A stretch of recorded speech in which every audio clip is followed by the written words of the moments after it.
Next question हमारा है hack the crisis के बारे में पूछा गया। विच ऑफ द फॉलोइंग मिनिस्ट्री ने हैक द क्राइसिस को लॉन्च किया है। क्राइसिस कौन सा चल रहा है अभी? कोविड-19 ही आपका क्राइसिस चल रहा है। अभी देख रहे हैं आप पिछले 1-1.5 महीने से सारी न्यूज़ ही कोविड से कंसर्निंग है। तो हैक द क्राइसिस किसने लॉन्च किया है ये तो आपको पता ही। ऑब्जेक्टिव क्या है? वेरियस टाइप के सोल्यूशन देना कोविड-19 के लिए। जैसे हम वेरियस टाइप के सोल्यूशन हैकाथॉन अपनी करते थे और एक पर्टिकुलर एरिया के अंदर कोई भी सोशल प्रॉब्लम है उसको डील करने के लिए हम वेरियस टाइप के आइडियाज़ लोगों से लेते थे। तो इस तरीके से कोविड-19 को काउंटर करने के लिए भी वेरियस आइडियाज़ यहाँ पे लिए जाएंगे। कौन कर रहा है, किसने लॉन्च किया है, इसका आंसर आपको करना है। चलिए तो मैं आपको इसका आंसर दूं तो आंसर है ministry of human resource development ने इसको लॉन्च किया है। सी इज द करेक्ट आंसर। इसके द मीटी जो है वो डेफिनेटली सपोर्ट करेगी। Ministry of electronics information technology जो है वो एमएचआरडी को सपोर्ट करने वाली है। चलते हैं नेक्स्ट क्वेश्चन के ऊपर जो कि ग्रेस एफओ मिशन के बारे में है। ग्रेस एफओ मिशन के बारे में 3 स्टेटमेंट दी गई है। पहली कहती है कि it's a joint mission of NASA and GFZ. तो ये जीएफजेड एंड नासा का एक जॉइंट मिशन है, हो सकता है it's a successor of GRACE mission. GRACE mission का एक सक्सेसर है, ये भी हो सकता है।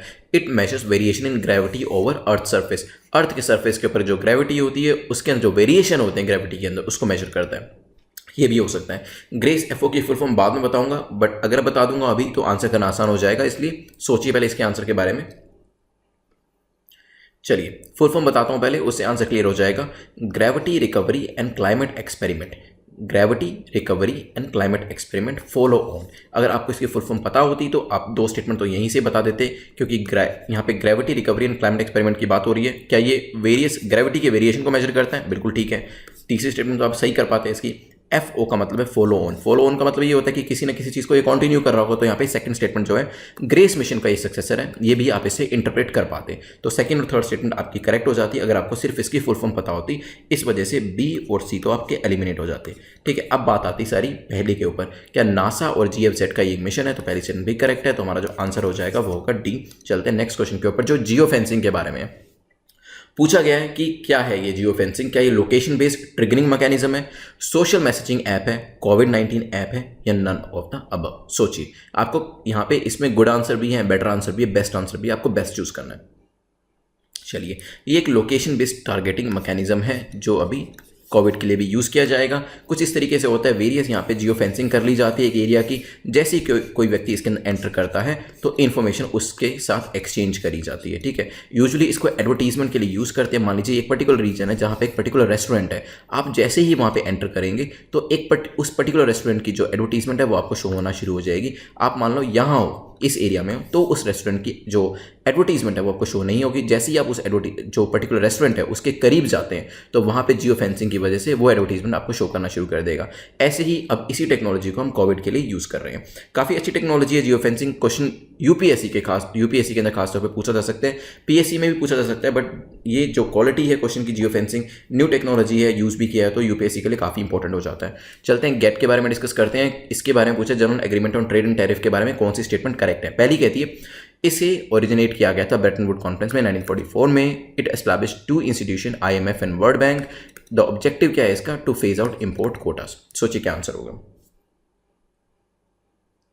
चलिए तो यहां पे पहली है कि 1944 में 1944 में ब्रेटन वुड में इसे ओरिजिनेट किया गया था, तो पहली स्टेटमेंट बिल्कुल करेक्ट है यहां पर। और बात करी जाए कि क्या IMF और साथ में वर्ल्ड ट्रेड ऑर्गेनाइजेशन WTO को इसने ओरिजिनेट किया था, एस्टैब्लिश किया था, तो मैं आपको बताऊं IMF और वर्ल्ड बैंक को इसने किया था, ना कि WTO को। तो second part of the statement की वजह से गलत हो जाती है। इसका बेसिक पर्पस क्या है? देखिए बेसिक पर्पस यही है इसका कि इंपोर्ट कोटास को फेज आउट करना। और अभी रिसेंटली न्यूज़ में भी ये इसी वजह से था क्योंकि अमेरिकन सिटीज़ जो है वो रिसेंटली इंक्रीज कर रही है किसके ऊपर? Import duties. स्टील और एल्यूमिनियम के जो डेरिवेटिव प्रोडक्ट्स हैं उनके ऊपर ड्यूटीज़ इंक्रीज कर रही है, जो कि गैट के जो रूल्स हैं उसके खिलाफ जाता है। इस वजह से गैट जो था न्यूज़ में था। अब यहाँ पे हमारा जो आंसर हो जाएगा वो होगा बी। पहली और तीसरी स्टेटमेंट हमारी करेक्ट है। चलते हैं नेक्स्ट क्वेश्चन के ऊपर। WTO के बारे में पूछा जा रहा है which the following is known for establishing WTO। तो WTO को कब एस्टैब्लिश किया गया था? आपको पता है कि गैट जो इंस्टीट्यूट है वो पुराना है, उसको ट्रांसम्यूट करके WTO बनाया गया था। और यहाँ पे मराकेश एग्रीमेंट था, वो दोहा एग्रीमेंट था, Morocco, none of the above. सोचिए क्या आंसर होगा। तो आंसर हमारा है ए, मराकेश एग्रीमेंट के अंदर इसको एस्टैब्लिश किया गया था। चलते हैं आगे जो कि HCQ के बारे में क्वेश्चन पूछा जा रहा है। हाइड्रोक्सीक्लोरिक क्वाइन, काफ़ी न्यूज़ में थी HCX। यहाँ पे 2 स्टेटमेंट दी गई हैं इसके ऊपर, आपको बताना है करेक्ट कौन सी है HCQ के बारे में। The drug is use for the treatment of malaria के ट्रीटमेंट के लिए इसको यूज़ किया जाता है। It is an oral drug. सोचिए क्या आंसर होगा। चलिए जानते ही हैं HCQ न्यूज़ में क्यों है। HCQ को यूज़ किया जा रहा है कोविड-19 के पेशेंट्स के ऊपर। मलेरिया में यूज़ किया जाता था, बिल्कुल सही है। ओरल ड्रग है, बिल्कुल सही है, आंसर हो जाएगा सी। वेरियस कंट्रीज अब ये जो पर्टिकुलर ड्रग है इंडिया को कह रही है क्योंकि आपके यहाँ पे सबसे ज़्यादा मिलती है तो हमें भी सप्लाई करिए। चलते हैं नेक्स्ट क्वेश्चन जो कि नेचर्स रैंकिंग के बारे में है। नेचर्स रैंकिंग इंडेक्स 2020 के बारे में पूछा है, कौन सी स्टेटमेंट करेक्ट है। पहली कहती है the rankings are based on total research output. जो ये रैंकिंग्स हैं किस पे बेस करती है, टोटल रिसर्च आउटपुट पे। CSIR has ranked first in the ranking. CSIR का जो रैंक है वो फर्स्ट आया है, IISc बेंगलोर का रैंक सेकंड आया। सोचिए, चलिए रैंकिंग में आपको दिखा देता हूँ, रिसर्च के बेसिस पे ये होती है। तो यहाँ पे CSIR का रैंक फर्स्ट है, सबसे ज़्यादा मार्क्स आए हैं। सेकंड जो है IISc है, थर्ड है Tata institute of fundamental research. तो यहाँ पे हमारी तीनों स्टेटमेंट करेक्ट हो जाती हैं, आंसर हमारा हो जाएगा सी। चलते हैं नेक्स्ट क्वेश्चन के ऊपर जो कि क्वेश्चन नंबर 75 है। पूछ रहा है कि इसमें से कौन सी स्टेटमेंट करेक्ट है साइटोकाइन के बारे में। तीन स्टेटमेंट दी गई हैं साइटोकाइन के बारे में। पहली कहती है cytokines are inflammatory immunological proteins. तो ये इन्फ्लेमेटरी इम्यूनोलॉजिकल प्रोटीन्स होते हैं। They release of inflammatory mediators increase the blood flow to the area. जो इन्फ्लेमेटरी मीडिएटर्स होते हैं ये उस पर्टिकुलर एरिया में जब वुंड होता है वहाँ पे ब्लड फ्लो को इंक्रीज कर देते हैं। Cytokine storm syndrome is associated with surge of activated immune cells. जो साइटोकाइन स्टॉर्म एक पर्टिकुलर टर्मिनोलॉजी न्यूज़पेपर में आपने सुनी होगी, साइटोकाइन स्टॉर्म सिंड्रोम, ये किससे एसोसिएट करता है, एक्टिवेटेड इम्यून सेल से ये एसोसिएट करता है। सोचिए क्या आंसर होगा। चलिए देखिए, साइटोकाइंस जो होते हैं वो इन्फ्लेमेटरी इम्यूनोलॉजिकल प्रोटीन्स होते हैं जो कि फाइट करते हैं इन्फेक्शंस को, और कैंसर जैसी जो चीज़ें होती हैं, इन्फेक्शंस जो होते हैं उनको वार्ड ऑफ कर देते हैं। आर इम्यून सिस्टम प्रोटेक्ट करता है हमें किससे, बैक्टीरिया से, वायरस से, पैरासाइट से एटसेट्रा। ये एंटीजन से होते हैं, उनसे फाइट करता है। बैक्टीरिया फंजाई होते हैं, उनसे फाइट करता है और एक हीलिंग प्रोसेस को स्टार्ट करता है। तो अगर बात करी जाए कि क्या ये इम्यूनोलॉजिकल प्रोटीन्स होते हैं तो ये मतलब मैंने आपको बता ही दिया। और जब चोट लगती है वहाँ पर ये ब्लड फ्लो को इंक्रीज करते हैं उस एरिया के अंदर ताकि उस वुंड को जल्दी से हील किया जा सके। और ये जो टर्मिनोलॉजी न्यूज़ में थी ये बिल्कुल सही है। अगर साइटोकाइन स्टॉर्म सिंड्रोम हो जाता है तो वो जो इम्यून सेल्स जो होते हैं ना, surge of activated immune cells, वो आपके अगेंस्ट में ही काम करना शुरू कर देते हैं। तो ये तीसरी स्टेटमेंट भी आपकी करेक्ट है, आंसर हो जाएगा ए। चलते हैं नेक्स्ट क्वेश्चन के ऊपर जो कि इंटरपोल के बारे में है। पूछा कौन सी स्टेटमेंट करेक्ट है इंटरपोल के बारे में, जिसका फुल फॉर्म है इंटरनेशनल क्रिमिनल पुलिस ऑर्गेनाइजेशन। पहली कहती है it's an intergovernmental organisation consisting of 194 members. 194 members होते हैं इसके अंदर। यहाँ पे the member countries are expected to host Interpol national central bureau. ये भी हो सकता है। इन इंडिया जो रो है हमारा रिसर्च एंड एनालिसिस विंग, उसको national central bureau of India की तरह यूज किया जाता है। सोचिए क्या आंसर होगा। चलिए तो यहाँ पे 194 कंट्रीज है इंटरपोल के अंदर, इंटरगवर्नमेंटल ऑर्गेनाइजेशन है, बिल्कुल ठीक है। एनसीबी इसके अंदर हम एक पर्टिकुलर ऑर्गेनाइजेशन को हम इंटरपोल के लिए यहाँ पे रेकमेंड करते हैं और उसे अलग से उनके साथ डील करना होता है। और हमारे यहाँ से जो इस चीज़ के लिए नॉमिनेट करी गई है वो रॉ नहीं है, वो है central bureau of investigation, CBI को नॉमिनेट किया गया। आंसर हमारा हो जाएगा डी। चलते हैं नेक्स्ट क्वेश्चन के ऊपर जो कि इंटरपोल के बारे में है। पूछा गया कि पर्पल नोटिस जो होता है, आपको पता है वेरियस कलर के नोटिस होते हैं, रेड नोटिस होता है, येलो नोटिस होता है, ऑरेंज नोटिस होता है, ब्लू नोटिस, ब्लैक नोटिस होता है, ग्रीन नोटिस होता है और साथ में पर्पल नोटिस होता है। वो किस लिए होता है पर्पल नोटिस? क्या ये वांटेड पर्सन के लिए होता है, मोडस ऑपरेंडी के लिए, मिसिंग पर्सन के लिए, इमिनेंट थ्रेट के लिए? सोचे क्या आंसर होगा। तो पर्पल नोटिस का यूज किया जाता है मोडस ऑपरेंडी के लिए। B is the correct answer. चलते हैं नेक्स्ट क्वेश्चन के ऊपर। नेक्स्ट क्वेश्चन पूछता है which of the following statement is or are correct about world intellectual property organization. वीपो के बारे में तीन स्टेटमेंट है। पहली कहती है it is an agency of United nation. तो वीपो जो है एक यूनाइटेड नेशन की एक एजेंसी है, हो सकता है। The nature is funding self, nature of funding is self. तो जो इसकी फंडिंग होती है वो खुद से ही होती है, तो अपने आप को सेल्फ फंडिंग ये जो स्ट्रेटेजी होती है उसको अप्लाई करता है। हेडक्वार्टर जो है इसका फ्रांस के अंदर है। सोचिए क्या आंसर होगा। चलिए तो एजेंसी क्या ये यूनाइटेड नेशन की है। China is recently surpass United States in filing patents. इस वजह से न्यूज़ में था। चाइना के जो पेटेंट्स हैं वो अब यूनाइटेड स्टेट्स से ज़्यादा हो गए हैं और वीपो का यही काम होता है और ये यूनाइटेड नेशन की एजेंसी है जो कि सेल्फ फंडिंग में बिलीव करती है। तो सेकंड स्टेटमेंट भी करेक्ट है। फ्रांस में इसका हेडक्वार्टर नहीं है क्योंकि ये जेनेवा के अंदर है। आंसर हमारा हो जाएगा बी। चलते हैं नेक्स्ट क्वेश्चन के ऊपर। विच of the following sustainable development goal talks about gender equality. Gender equality की बात कौन करता है? SDG 7945। सोचिए क्या आंसर होगा। चलिए सो आंसर हमारे यहाँ करेक्ट है D. Sustainable development goal number 5 जो है वो बात करता है जेंडर इक्वालिटी की। ड्यूरिंग कोविड-19 ऐसा बताया जा रहा है कि जो वायलेंस है अगेंस्ट वीमेन, इवन डेटा भी ये शो कर रहा है, वो इंक्रीज हो गया वेरियस कंट्रीज़ में। इंडिया में भी ऐसा देखने को मिला और इसी वजह से जेंडर इक्वालिटी की बात करी जा रही थी और इसके ऊपर आर्टिकल्स थे और जेंडर इक्वालिटी के बारे में आपको पता होना चाहिए कि सस्टेनेबल डेवलपमेंट गोल कौन सा है। चलते हैं नेक्स्ट क्वेश्चन के ऊपर। नेक्स्ट क्वेश्चन हमारा समाधान चैलेंज के बारे में है। Which the following ministry has launched समाधान चैलेंज। क्या HRD मिनिस्ट्री ने लॉन्च किया है, मिनिस्ट्री ऑफ हेल्थ ने, मिनिस्ट्री ऑफ एग्रीकल्चर ने, मिनिस्ट्री ऑफ कंज्यूमर अफेयर ने? सोचिए क्या आंसर होगा। चलिए, तो आंसर हमारा है ministry of HRD, human resource development ने इसे लॉन्च किया है। और किसके साथ लॉन्च किया है? All India council of technical education AICTE के साथ मिलकर इसे समाधान चैलेंज को लॉन्च किया गया है। चलते हैं नेक्स्ट क्वेश्चन के ऊपर, जो कि क्वेश्चन नंबर 81 है। Which of the following country is the largest producer of hydrochloroquine? Hydroxychloroquine को कौन सी कंट्री सबसे ज़्यादा प्रोड्यूस करती है? इसका आंसर मैं ऑलमोस्ट पहले दे ही चुका हूँ किसी क्वेश्चन में, ध्यान से अगर आपने सुना है तो आप इसका आंसर कर पाएंगे। चलिए, तो आंसर हमारा यहाँ पे है इंडिया। इसी वजह से United states, Israel, various other countries India को कह रही हैं कि कोविड-19 को फाइट करने के लिए ये जो हाइड्रोक्सीक्लोरोक्वाइन है ये हमें भी प्रोवाइड करिए। और रिसेंटली इजराइल के जो प्राइम मिनिस्टर है उन्होंने इंडियन प्राइम मिनिस्टर को प्रेज़ किया था इस डिसीजन के ऊपर, जहाँ पे इंडियन प्राइम मिनिस्टर ने कहा है कि हम डोमेस्टिक जो कंजम्पशन है उसको पूरा करेंगे और उसके बाद ये जो हाइड्रोक्सीक्लोरोक्वाइन है उसे बाकी कंट्रीज़ को देना शुरू करेंगे।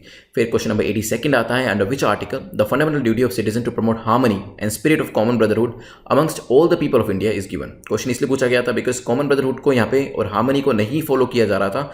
किस वजह से? क्योंकि गवर्नमेंट के मना करने के बावजूद भी लोग बिना किसी बात के घर से बाहर जा रहे थे। कुछ लोग तो अपने काम की वजह से जा रहे थे, ATM जा रहे थे या फिर ग्रोसरी शॉपिंग के लिए जा रहे थे, वो तो एक्सेप्टेबल है। लेकिन कुछ लोग फिर भी इन सब चीज़ों की ज़रूरत ना होने के बावजूद भी सिर्फ बिना किसी वजह से बाहर निकल रहे थे। और वहाँ पे इस माना जा रहा था कि आप फंडामेंटल राइट्स की बात करते हैं, कंट्री आपको फंडामेंटल राइट्स देती है, लेकिन आपकी भी ड्यूटी बनती है कि ऐसी सिचुएशन के अंदर जब गवर्नमेंट आपको कह रही है कि आप घर के अंदर रहिए और आप बिना किसी वजह के बाहर आ रहे हैं, तो समहाउ कहीं ना कहीं ऐसा लगता है कि आप अपनी फंडामेंटल ड्यूटी जो कि कॉमन ब्रदरहुड है, हार्मनी है, किसी दूसरे की लाइफ भी इंपॉर्टेंट है, उसको आप ध्यान में नहीं दे रहे हैं। आपके जो साथ में रहने वाले नेबर्स हैं उनकी लाइफ भी इंपॉर्टेंट है, तो वो चीज़ आप ध्यान में नहीं दे रहे हैं। इस वजह से क्वेश्चन बनाया गया था। तो सोचिए, पूछा जा सकता है फंडामेंटल ड्यूटी के बारे में, इस पर्टिकुलर ड्यूटी के बारे में, तो किसके अंदर आती है? चलिए, तो ये आती है fundamental duty number 51A। Fundamental duties को याद कैसे रखा जाता है? मैंने एक पूरा लेक्चर बनाया था फंडामेंटल ड्यूटीज़ के ऊपर, जिसमें मैंने आपको तरीके बताए थे कि जो हमारी 11 फंडामेंटल ड्यूटीज़ हैं उनको कैसे आपको याद रखना है, जिसमें आपको रटना नहीं है, एक स्ट्रैटेजी थी, उसको आप चाहे तो वीडियो को देख के याद कर सकते हैं। चलते हैं नेक्स्ट क्वेश्चन के ऊपर, जो कि सार्क बिम्स्टेक के बारे में है। पूछा गया कि कौन सी ऐसी कंट्रीज़ हैं जो सार्क में तो आती हैं लेकिन बिम्स्टेक में नहीं आती, क्योंकि हमेशा कन्फ्यूजन बना रहता है सार्क की बात करें और बिम्स्टेक की बात करें कि इसमें कौन सी कंट्रीज़ आ रही हैं कौन सी नहीं आ रही है। तो पूछा है ऐसी कंट्रीज़ जो, अगर हम बात करें, ये सार्क है, ये बिम्स्टेक है, ये दोनों की कॉमन कंट्रीज़ हैं, तो सार्क में तो आती है, बिम्स्टेक में नहीं आती, मतलब इन कंट्रीज़ की बात करी जा रही है। सोचिए क्या आंसर होगा।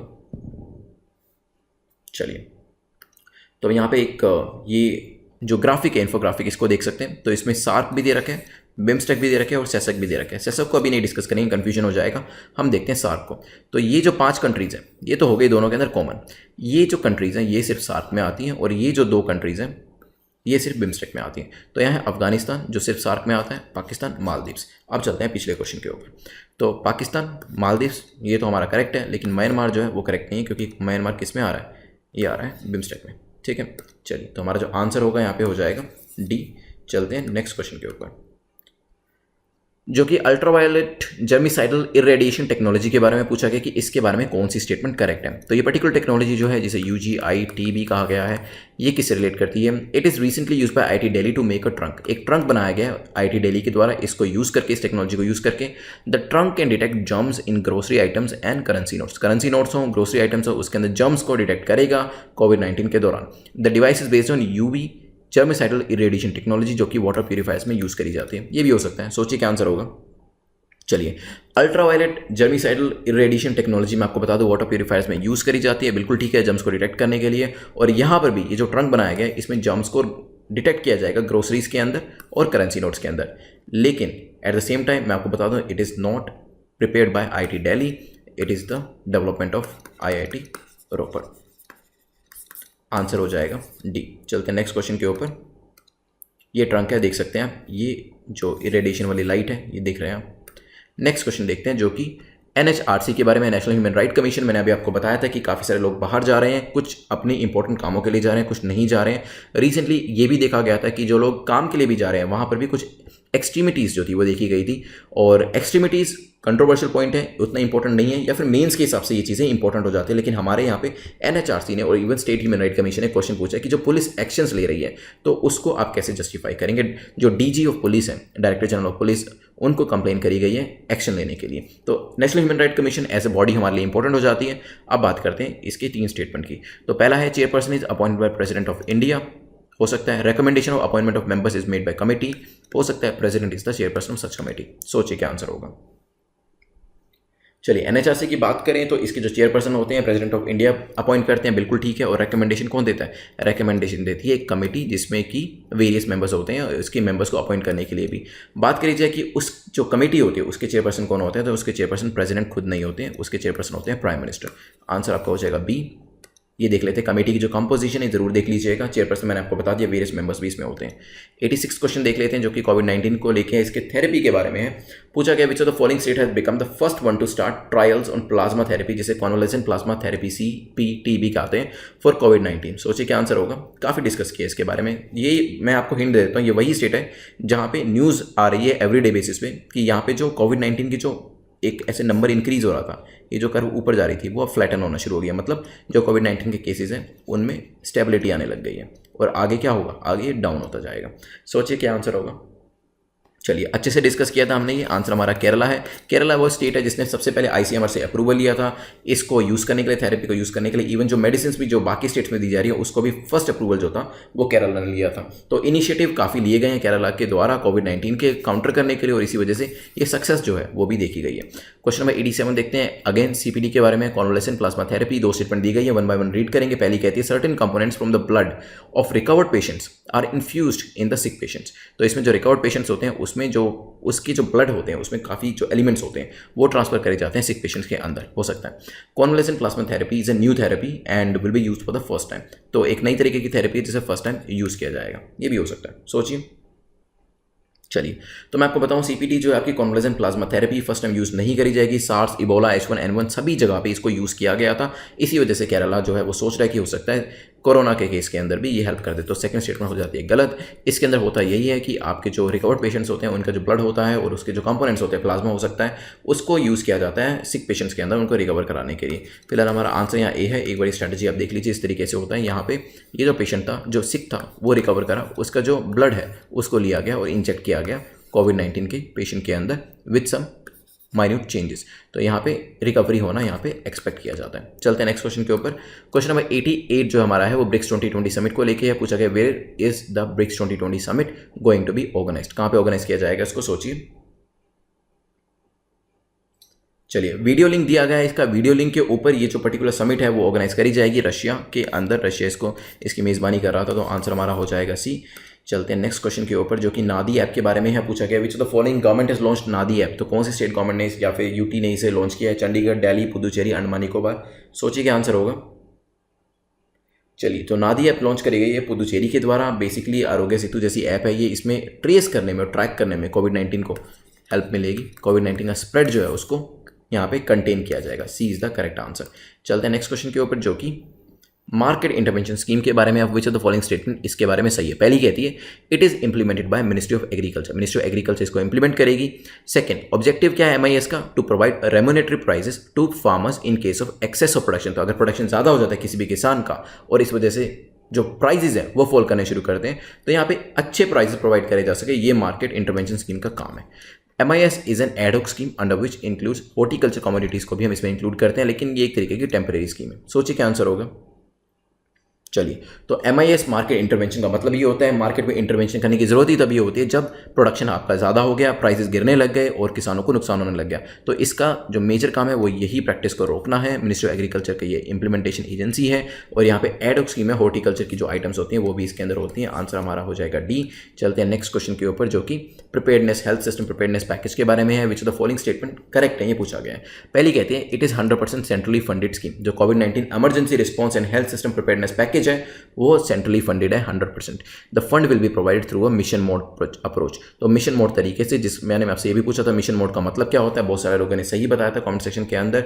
तो इसमें टाइम बाउंड तरीके से चीज़ें करी जाती हैं। अगर मैं आपको नटशल में बताऊं, सिर्फ एक लाइन में बताऊं, तो टाइम बाउंड अप्रोच होती है कि कम समय में आपको ज़्यादा से ज़्यादा अचीव करना होता है। सेकेंड स्टेटमेंट भी करेक्ट हो सकती है। States can also use this fund. इसको स्टेट भी यूज कर सकते हैं। सोचिए क्या आंसर होगा।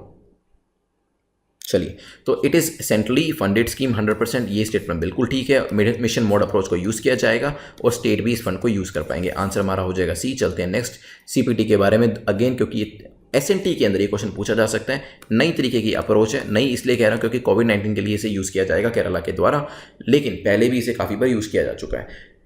अब बात करते हैं इसकी कि किस पर्टिकुलर कॉन्सेप्ट पे बेस्ड है। क्या ये एक्टिव इम्यूनिटी पे बेस्ड है, पैसिव इम्यूनिटी पे, लॉन्ग टर्म इम्यूनिटी या नन ऑफ द अबव। मैंने आपको ये ग्राफिक जो था, इन्फोग्राफिक ये दिखाया था, सोचिए इसके बेसिस पे क्या हो सकता है। क्या एक्टिव इम्यूनिटी हो सकती है, पैसिव इम्यूनिटी हो सकती है, लॉन्ग टर्म इम्यूनिटी हो सकती है, या कुछ और ही हो सकता है। चलिए, तो यहाँ पे आंसर हमारा है पैसिव इम्यूनिटी। पैसिव इम्यूनिटी एक एज ओल्ड कॉन्सेप्ट है जो कि थेरेपी के अंदर यूज़ किया जाता है। पैसिव इसलिए कहा जा रहा है बिकॉज पैसिवली इस पर्टिकुलर इंडिविजुअल ने रिकवर करके ये इम्यूनिटी को डेवलप कर लिया और अब इसे दूसरे में ट्रांसफर किया जा रहा है इसी इम्यूनिटी को। देन चलते हैं नेक्स्ट क्वेश्चन, प्लाज्मा थेरेपी को लेकर ही और पूछा गया कि पहले इसको कहाँ कहाँ यूज़ किया गया, कैसे स्पेनिश फ्लू में यूज़ किया गया था कॉन्वलेसेंट प्लाज्मा थेरेपी को, सार्स में, इबोला में। आंसर मैं ऑलरेडी दे चुका हूँ, ध्यान से सुना होगा तो इसका आंसर आप कर पाएंगे, अदरवाइज नहीं। चलिए, सबसे पहले यूनाइटेड स्टेट्स ने स्पेनिश फ्लू में 1918 से 20 के बीच में इस पर्टिकुलर थेरेपी को, प्लाज्मा थेरेपी को यूज़ किया था। और फिर सार्स के केस में भी 2005 में इसको यूज़ किया जा चुका है और इबोला के केस में भी यूज़ किया जा चुका है। तीनों ही हमारे करेक्ट हैं, आंसर हमारा हो जाएगा ए। नेक्स्ट चलते हैं एमएसपी के बारे में। Minimum support price is recommended by, कौन रेकमेंड करता है इसको, ध्यान से सुनिएगा, मैं रेकमेंडेशन की बात कर रहा हूँ। क्या इसे CACP रेकमेंड करते हैं, ministry of agriculture, cabinet committee on economic affairs या फार्मर्स एसोसिएशन। सोचिए। चलिए, मैंने आपको पहले भी बताया था कि रेकमेंडेशन की बात हो रही है, अनाउंस की नहीं हो रही। अगर हम रेकमेंडेशन की बात करते हैं तो CACP इसको रेकमेंड करती है और CCEA, cabinet committee on economic affair, इसको अनाउंस करती है। ये डिफरेंस बिल्कुल ध्यान से रखिएगा क्योंकि एक वर्ड से आंसर चेंज हो सकता है। रेकमेंडेशन किसने करना है, सबसे पहले CACP इसे रेकमेंड करती है और अगर सब कुछ अग्री हो जाता है तो cabinet committee on economic affairs जो है वो इसे अनाउंस कर देती है। At the beginning of the जो सीजन होता है इसको अनाउंस किया जाता है और CCEA जो है जो इसको अनाउंस करती है, उसको हेड कौन करते हैं, उसको हेड करते हैं प्राइम मिनिस्टर। चलते हैं नेक्स्ट क्वेश्चन के ऊपर। 95वां क्वेश्चन हमारा है फार्मर्स प्रोड्यूसर्स कंपनी के बारे में और हमें बताना है करेक्ट स्टेटमेंट कौन सी है। पहली कहती है it is purely a cooperative society, एक पूरी तरीके से कोऑपरेटिव सोसाइटी है। These are involve in sale of agricultural inputs for instance seeds and pesticides. तो ये जो वेरियस इनपुट्स होते हैं इसको सेल करने के लिए इन्वॉल्व रहती है। Very few FPCs are financially viable, बहुत कम ऐसी फार्मर्स प्रोड्यूसर्स कंपनीज हैं जो कि फाइनेंशियली सक्सेसफुल हैं। सोचिए क्या आंसर होगा। चलिए, देखिए, प्योरली कोऑपरेटिव सोसाइटी की बात करिए तो बिल्कुल गलत है। ये पार्टली कोऑपरेटिव होती है और जो पार्शली होती है ये एक तरीके से प्रोफेशनल मैनेजमेंट, जैसे कंपनी काम करती है उस तरीके से काम करती है। तो पार्शली तो हो गया कंपनी जैसा स्ट्रक्चर इसका और पार्शली हो गया कोऑपरेटिव सोसाइटी जैसा। प्रोफेशनल मैनेजमेंट जो होता है वो प्राइवेट कंपनीज जैसा होता है और जो एजेंडा है इसका ऑब्जेक्टिव जो है वो कोऑपरेटिव सोसाइटी का है।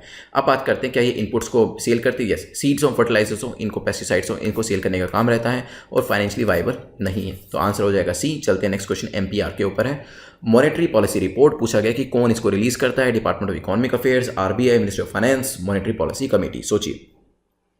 चलिए, इसको इसलिए डिस्कस किया गया क्योंकि अनशेड्यूल्ड एक मॉनेटरी पॉलिसी जो मीटिंग थी वो मार्च में कंडक्ट करी गई थी क्योंकि कोविड-19 की वजह से इकोनॉमी को काफ़ी नुकसान हुआ है और इसी अनसर्टेनिटी को फेस करने के लिए कैसे इस अनसर्टेनिटी से बाहर निकला जाए हमने ये मीटिंग करी थी। अब बात करी जाए इस पर्टिकुलर रिपोर्ट की, मॉनेटरी पॉलिसी रिपोर्ट, आंसर हमारा हो जाएगा बी, इसको RBI लेकर आता है। क्वेश्चन नंबर 97 को देखते हैं। विच of the following rate is also called policy rate. तो किस रेट को पॉलिसी रेट भी कहा जाता है? क्या रेपो रेट है वो रेट, रिवर्स रेपो रेट है, बैंक रेट है या फिर कैश रिजर्व रेशियो? सोचिए क्या आंसर होगा। चलिए, मैंने आपको बताया था कि रेपो रेट जो होता है उसे पॉलिसी रेट भी कहा जाता है और इसका एक नाम मैंने आपको और भी बताया था, वो मुझे कमेंट सेक्शन में अगर आपको याद है तो बहुत अच्छी बात है, मेरे को ज़रूर बताइएगा। और रेपो रेट जो होती है, द रेट एट विच क्या होता है, rate at which RBI gives money to commercial banks, ध्यान रखिएगा, ठीक है। चलते हैं नेक्स्ट क्वेश्चन, क्वेश्चन नंबर 98 के ऊपर, जो कि पूछ रहा है कि इनमें से कौन सी स्टेटमेंट करेक्ट है। पेयर दिए गए हैं बेसिकली। रेपो रेट के सामने लिखा है at which central bank discounts the bill of commercial bank, जिसपे कमर्शियल बैंक्स के बिल्स को डिस्काउंट करता है central bank, that is RBI। Reverse repo at which commercial banks park their money with central bank, जिस पर commercial banks अपने पैसे को central bank that is RBI के पास रखते हैं। Bank rate at which banks borrow money from central bank based on repurchase agreement, repurchase agreement के बेसिस पे RBI से वेरियस कमर्शियल बैंक्स लोन लेते हैं। सोचिए। चलिए, देखिए, सेकंड स्टेटमेंट और सेकंड पेयर तो आपका है करेक्ट। रिवर्स रेपो रेट वो रेट होती है जिसपे बैंक्स के पास खासतौर पे ज़्यादा पैसा हो जाता है, तो वो क्या करते हैं, मान लीजिए वेरियस बैंक्स है, इनके पास पैसा ज़्यादा आ गया तो ये RBI के पास उस पैसे को पार्क कर देते हैं और इस पर इंटरेस्ट अर्न करते हैं। लेकिन अगर हम रेपो रेट की बात करें तो ये वो पैसा होता है जब RBI बैंक्स को पैसा देता है रीपर्चेज अग्रीमेंट के साथ, मतलब आप इस चीज़ को रीपर्चेज करेंगे, किस चीज़ को, गवर्नमेंट सिक्योरिटीज़ को। तो यहाँ पे गवर्नमेंट सिक्योरिटीज़ इन्वॉल्व होती है और अगर हम बैंक रेट की बात करें वहाँ पर रीपर्चेज अग्रीमेंट नहीं होता है, वहाँ पे गवर्नमेंट सिक्योरिटीज़ का जो लिंक है, जो एक तरीके से एलिमेंट है, फैक्टर है, वो अवेलेबल नहीं होता है। यही दोनों के बीच में डिफरेंस है और इसी वजह से ये दोनों ही गलत है, क्योंकि रेपो रेट के अंदर पैसा तो दिया जाता है आरबीआई के द्वारा बैंक्स को, लेकिन रीपर्चेज अग्रीमेंट के बेस्ड पे। लेकिन आरबीआई जब बैंक्स को पैसा देता है और रीपर्चेज अग्रीमेंट नहीं होता है, वहाँ पे सिर्फ बिल डिस्काउंट करने की बात आती है, वो होती है बैंक रेट। पहली तीसरी स्टेटमेंट गलत होने की वजह से आंसर आपका हो जाएगा डी। चलते हैं, अगर आपको इसको अच्छी तरीके से समझना है, हमने पूरा एग्जाम्पल देके मैंने आपको इसको बताया था जो हमारा वीडियो लेक्चर था, क्योंकि यहाँ पे हम ज़्यादा टाइम में एक्सप्लेन नहीं कर रहे हैं, तो आप उस वीडियो को जाकर देख सकते हैं। चलते हैं नेक्स्ट क्वेश्चन के ऊपर। नेक्स्ट क्वेश्चन हमारा है इंडेक्स ऑफ इंडस्ट्रियल प्रोडक्शन के बारे में। अगेन क्योंकि न्यूज़ में बार बार ये चीज़ें अपीयर कर रही हैं, चाहे वो आपके शॉर्ट टर्म सेविंग हो, इंडेक्स ऑफ प्रोडक्शन हो, कोविड-19 से रिलेटेड टेक्नोलॉजीज हो, तो क्वेश्चन आने के चांसेस काफ़ी बन जाते हैं। पूछा गया है कि इंडेक्स का जो बेस ईयर है वो 2011-12 है, हो सकता है। Index is release by ministry of stats and programme implementation, ये भी हो सकता है। 8 core industries of India represent about 60% of weight, ये भी हो सकता है। देखिए ये सब चीज़ें हम ऑलरेडी कुछ ना कुछ डिस्कस कर चुके हैं पिछले क्वेश्चंस में, और मैं आपको बताऊं पहली स्टेटमेंट तो बहुत अच्छे से हम डिस्कस कर चुके हैं पिछले क्वेश्चंस में, तो ये क्वेश्चन आपका बिल्कुल गलत नहीं होना चाहिए। इससे ये भी, अगर आप ये क्वेश्चन करेक्ट कर देते हैं, इससे ये भी पता चलेगा कि आपने जो पीछे वीडियो देखा है उसका आपको बहुत ज़्यादा फायदा हुआ है। अगर नहीं आप ये क्वेश्चन सोल्व कर पाते तो मेरी ये आपको सजेशन रहेगी कि जब भी आप वीडियो देखते हैं तो मल्टीटास्किंग मत करिए और कोशिश करिए ज़्यादा से ज़्यादा इन्फॉर्मेशन को अब्जॉर्ब करने की। चलिए सोचिए इसके बारे में। चलिए तो आंसर हमारा यहाँ पे होगा द बेस ईयर इज 2011-12। मैंने आपको बताया था पीछे जो वाले क्वेश्चन में 2010-11 दिया था, मैंने आपको बताया था कि 11-12 होते तो पहले स्टेटमेंट बिल्कुल ठीक है। मोस्ट भी लेके आते, ये भी हम डिस्कस कर चुके हैं पिछले स्टेटमेंट्स के अंदर, और मैंने आपको ये भी बताया था कि अराउंड 41 to 42% जो 8 कोर इंडस्ट्रीज होती हैं उसका वेट होता है, तो तीसरी स्टेटमेंट अपने आप ही गलत हो जाती है। मैंने आपको 8 कोर इंडस्ट्रीज के नाम भी बताए थे, उनके असेंडिंग डिसेंडिंग ऑर्डर के अंदर भी मैंने आपको वेटेज भी बताई थी, तो यहाँ पे हमारा जो आंसर है वो है बी। क्वेश्चन गलत हुआ है तो कहीं ना कहीं रीडिंग में, कहीं ना कहीं वीडियो को देखने में इशू है। आप बिल्कुल ध्यान से फोकस करके देखा करिए वीडियो को, और कोशिश करिए कि जो आपके दूसरे डिवाइसेस होते हैं वो उस टाइम ऑन ना हो, अदरवाइज जो भी मैसेजेस वगैरह आते हैं तो आपके वीडियो में कहीं ना कहीं डिस्ट्रप्शन करते हैं, और आपको कोई भी फैक्ट अगर छूट जाता है तो आप सोच सकते हैं कि उस फैक्ट को छूटने की वजह से एक क्वेश्चन आपका रह जाएगा, तो वो मत करिएगा। जितने भी आप वीडियोस देखते हैं उसको पूरे फोकस के साथ देखिएगा।